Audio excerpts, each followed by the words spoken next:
Boa noite, colegas. Boa noite, professora. Eu decidi gravar o vídeo porque, em vez de apresentar na hora, porque isso acho que evita acontecer alguns erros, né? Essa questão do delay, de internet, né? Enfim. Então, o meu tema é eliminação de bloqueio mental. Eu vou me apresentar rapidamente. Eu sou Paulo Henrique Hartmann, trabalho com direção de arte, sou músico, freelancer e também sou metido a produtor musical. Eu faço minhas músicas em casa mesmo, para minha banda Camalhões de Júpiter. E eu também sofro de bloqueio criativo, assim como todo mundo que trabalha com criatividade alguma vez na vida, ou muito mais do que uma vez na vida, vão sofrer de bloqueio criativo. Isso acontece, né, segundo o texto ali e segundo as minhas experiências também, que pelo fato de que nós seres humanos não pensamos em coisas diferentes todo o tempo, né? Sendo assim, é uma coisa muito comum a gente ter bloqueio criativo. E eu vejo que a presença de bloqueio criativo tem muito a ver com a falta de informações que a gente tem sobre algum tema, conforme surge algum problema para a gente resolver. Isso acontece porque a gente não tem informação suficiente, direção ou um propósito para resolver o problema. E eu gosto de chamar também de falta de referências, que são coisas que já existem, né? Deram certo ou não, e que podem nos guiar no meio do processo criativo. Na primeira página do livro Roube como Artista tem uma frase do Pablo Picasso que me chama muita atenção, que é: arte é furto. O que isso significa? Não existe nada novo. Nada que se cria é completamente novo. A gente sempre pega de alguma coisa. E isso por isso que é tão importante a gente ter referências antes de criar. Quanto mais referência a gente tiver, menos suscetível a ter um bloqueio criativo a gente vai estar. E ainda assim a gente vai acabar tendo algum bloqueio criativo em algum momento.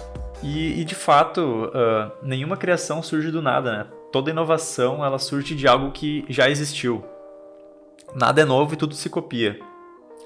E no próprio livro diz, né, que existe uma diferença entre uma cópia saudável e o plágio, mas isso também fica para um outro assunto. O que a gente precisa para essa conversa é saber que, de fato, a gente não tem como tirar nada novo simplesmente do nada. Nada surge do nada. O que a gente precisa é de referências. E o que a gente pode citar como referência, assim? Referência é tudo. Coisas que as pessoas fizeram antes de nós, sejam coisas parecidas ou não, coisas que deram certo, coisas que deram errado, novas ideias, novas músicas, novos filmes. Tudo isso que a gente vai buscando vai fazer parte da nossa bagagem intelectual e vai nos ajudar a enxergar o mundo de diversas maneiras e conseguir solucionar nossos problemas. Quanto mais referências e modos de fazer a gente tiver, a tendência a ter bloqueios criativos realmente diminui. E isso eu aprendi trabalhando de fato, né? Que realmente, assim, para tudo que a gente for fazer, eu trabalho com música não, mas eu que gosto de fazer música, trabalho com direção de arte também, eu vejo que a gente tem uma certa bagagem conforme o tempo, mas a gente precisa estar sempre atualizando essa bagagem para não fazer mais do mesmo também e estar sempre inovando. Então, é sempre bom a gente começar a buscar outras referências, porque cada pessoa tem suas próprias referências e é única por si só. Eu tenho amigos que eu vejo assim, a gente consegue ver um pouco das criações e a gente nota assim que realmente cada pessoa consegue criar uma coisa única, assim. Se tu der a mesma tarefa para, sei lá, 5 criativos diferentes, muito provavelmente vai surgir 5 coisas totalmente diferentes, porque cada um tem as referências diferentes. Então isso que é muito interessante sobre as referências. No texto da Ana Verônica Paz e o Pasmino Weber, tem um quadro que mostra 10 posturas danosas que favorecem o bloqueio mental e impedem a criatividade. Desses que vocês estão vendo aí, eu citei alguns que eu achei principal, assim, que é achar que é proibido errar, não saber brincar, principalmente num brainstorming, criar e julgar ao mesmo tempo. Isso é um grande erro, principalmente porque não é assim que funciona, sabe? A gente precisa ter um tempo para criar e um tempo para depois julgar. No meu processo criativo, principalmente na música, por exemplo, que é uma coisa bem livre, assim, né? Principalmente música autoral, tu pode seguir por um caminho que tu quiser. eu sempre vou soltando a imaginação, assim, escrevendo as letras, ou não fico me limitando. Depois que eu escrevi, deixei tudo surgir e escrevendo, eu vou fazer uma seleção do que é realmente bom. E da mesma maneira, num brainstorm, né? O meu tema não é brainstorm, mas enfim, tudo é meio interligado. O brainstorm, a gente não pode começar a julgar as ideias, né? A gente vai lançando as ideias e vai anotando, e depois a gente faz um filtro, né? Porque é sempre importante, a gente não pode criar e julgar ao mesmo tempo.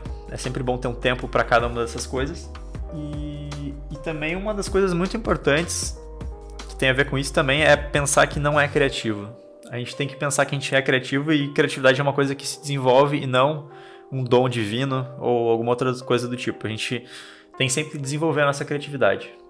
Seja buscando referências e principalmente aprendendo na prática, né? Criando. E agora que a gente sabe o que é o bloqueio criativo, o que a gente faz para não ter e para eliminar o bloqueio criativo? No texto também tem um quadro com atitudes que permitem o pensamento criativo de fluir. E dessas, eu posso citar algumas, né? É sempre buscar outra resposta. Isso é uma coisa que te dá mais opções, né? Tu tem um problema a solucionar, um problema criativo, e quanto mais respostas e referências tu buscar para aquilo, mais completo e mais chance de acertar tu vai ter. Então, sempre busca mais soluções. Nessa busca também, é importante a gente quebrar regras, não se atentar sempre às regras e, não pode isso, não pode aquilo. Sempre bom a gente ser livre na criatividade, né? Não ficar se limitando, correr riscos. E quando errar, usar o erro como um ponto de apoio. Eu acho que isso tem muito a ver com a gente também não ter medo de errar, porque, por exemplo, eu não sei criar, eu não sei fazer tal coisa, eu não sei. Muita gente não sabia também antes de começar a fazer. Então, a gente precisa realmente não ter medo de errar e começar a fazer as coisas. E a gente vai errar muitas vezes no processo, não vai ser tão eficaz, não vai ficar tão legal, vai ficar feio, tu vai fazer algum erro. Mas aí que tá. Com esses erros que a gente vai percebendo em nós mesmos ao longo do tempo, a gente vai conseguindo se desenvolver melhor e assim aperfeiçoar. Muito diferente de alguém que fica simplesmente dizendo que não consegue fazer e fica parado por conta disso, sabe? Fica se limitando por conta de... claro, cada um tem seus problemas, mas enfim. Sempre bom a gente tentar, de alguma maneira, tentar fazer com o que tem e sempre buscar muitas referências. Ao contrário o remédio para o erro de pensar que não é criativo é justamente pensar que é criativo, né? Acreditar que é criativo e tu pode ter alguma ideia criativa é uma coisa super importante. Ter confiança em novas ideias, cometer erros, aceitar outros pensamentos e ter mente aberta, né? Às vezes eu sinto também que eu sou um pouco resistente a ouvir ideias dos outros, então eu tento me forçar um pouco a ouvir e ficar atento a ideias de outras pessoas também, porque elas certamente complementam, assim, né, o trabalho em equipe. É muito massa, assim, trabalhar com outras pessoas, porque justamente elas têm outras ideias e outras visões da tua. Então, sempre dá pra complementar alguma coisa. E também, que nem eu falei no outro slide, o momento de criar é momento de criar e o momento de julgar é momento de julgar. E é importante trabalhar num ambiente estimulante, assim, pra criatividade. Isso faz muita diferença. E para concluir, uma mensagem que eu queria passar para todos que estão vendo aí é justamente não ter medo de aprender coisas novas e diferentes do que a gente está acostumado. Eu comecei, voltando ao exemplo da música, né? Eu tenho usado bastante esse exemplo, mas é uma coisa que eu tenho feito, eu já faço há bastante tempo e tenho feito recentemente também. Mas eu comecei em 2015 a fazer música. E agora, 5 anos depois, eu vejo que eu ainda tenho muito o que melhorar, mas eu sinto que eu evolui muito buscando referências em outros artistas, outros estilos, outras músicas, vendo entrevistas, sabe? Conhecendo coisas diferentes.